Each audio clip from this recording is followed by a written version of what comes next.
everybody. Kind of long day. Had a twilight queue because can't be out in the hot sun. I have a dear friend here. This is Katie, and I told you that I was going to take questions if you had questions. Well, Katie does have some questions. Katie doesn't have lupus, and she wanted to know what it was. So she said she would ask a couple questions, and we're going to talk about it. All right. Well, really, what is lupus? Really, what is lupus? It's an autoimmune disorder, and basically, my body thinks that it's the enemy. It thinks everything is its enemy. So instead of fighting off the bad guys, it fights off the good guys too. So basically, my body beats me up every day. That's my superpower. Oh wow. Well then, and what's my bump? I have a port in. It's a power port. I know there's a few people out there that have it. I have it because I have an absorption problem, so I don't absorb vitamins like I should. I have to get iron infusions, sometimes six a month. We're doing good if I wait 6 months before I get one. Sometimes I can get them every 2 months, it just depends. And then I've had to have a couple blood transfusions, and so my veins are pretty well beat up, and they collapse and they explode. And you hear the nurses talk about that. So they put this in, it goes into my main artery. It doesn't hurt that bad, it really doesn't, as long as you don't bump it. Yeah. And then if I need medication or they're running tests or I need my infusions, it just goes in there. Less painful. Yeah. So it's not bad, but not everyone with lupus has one of these. Okay. It just kind of depends on their situation health-wise. All right. Well, what has made your life change from lupus? Like, what has changed?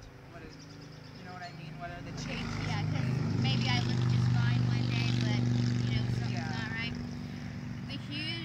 The huge change in my life right now is the fact that I can't do what I used to do. I was very active. I was outside all the time. I coached my kids in sports and baseball games, and I can't do that anymore. Fatigue is really big. I tire so much easier than normal, and so I do need to take a nap, and some days I take a nap.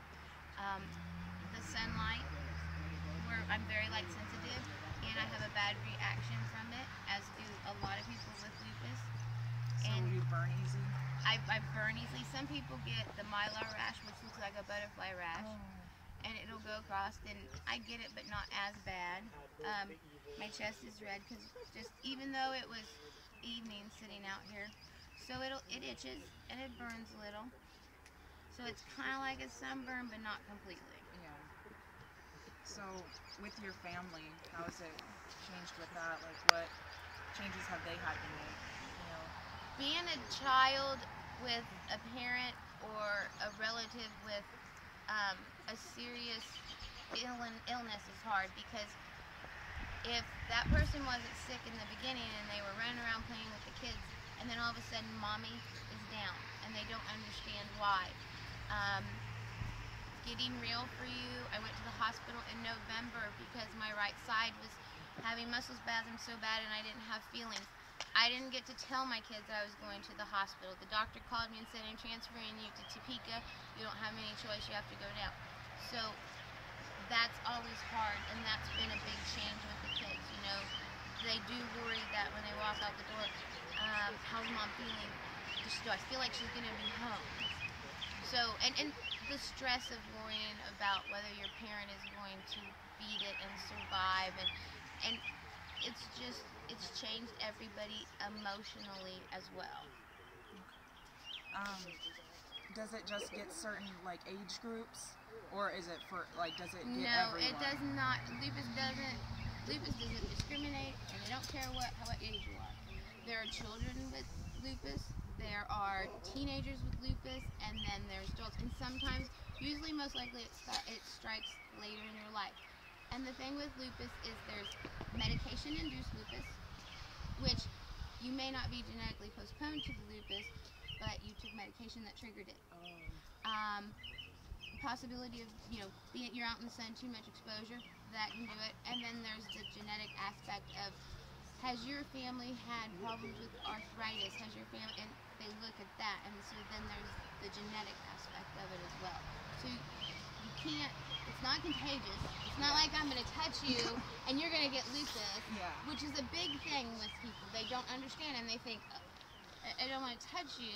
And if you see someone with the mylar rash, you might feel that way. It's not contagious. You can't get it by touching or giving somebody a kiss or anything. It doesn't happen that way. So, like, what are things that you guys do for, like, the children and, like, to help them see what, you know, this is scary for them, too, and just for everybody. So what's something you guys do to, like, a support?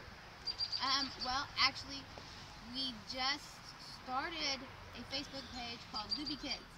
It's for all the kids out there. It's a safe room. It's for someone, if your mom has lupus, your dad, your grandma, it doesn't matter. If you have a loved one that has lupus, you can come to Loopy Kids and you can talk to children your own age and say, yeah, mom's in the hospital and I'm really scared. And then there's the support system of all the kids going, hey, it's okay, we understand. Because the communication barrier isn't open. People don't understand invisible illnesses, where the kids do, but then they're frustrated because their friends don't understand. My mom's sick and I don't want to go hang out, I want to go be here. So there's a huge barrier. So we thought, let's create a group. We created Loopy Kids. We're hoping that when things start moving and, you know, we start getting stuff in, we've already talked about doing a camp for kids, just for kids whose family members have lupus, so they can go and be face to face. So that's one of our goals, is to get a park going, because it is so traumatic on the kids. That would be amazing. And I don't want to be too personal, but what kind of, like, how do they think you kind of got your lupus, by genetics or the medication? Or? When I was first diagnosed and I was talking to the doctor, he did feel it was genetic.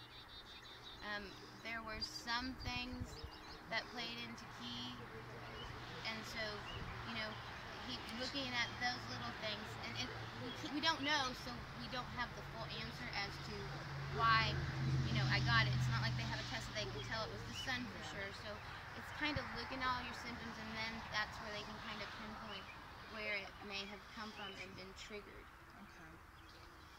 All right. Well. Is that it? Yeah, I think that's all the questions I have. Thank you, honey. I appreciate you doing this. Thank you. You're being so wonderful for all of this. You're great. Okay, guys.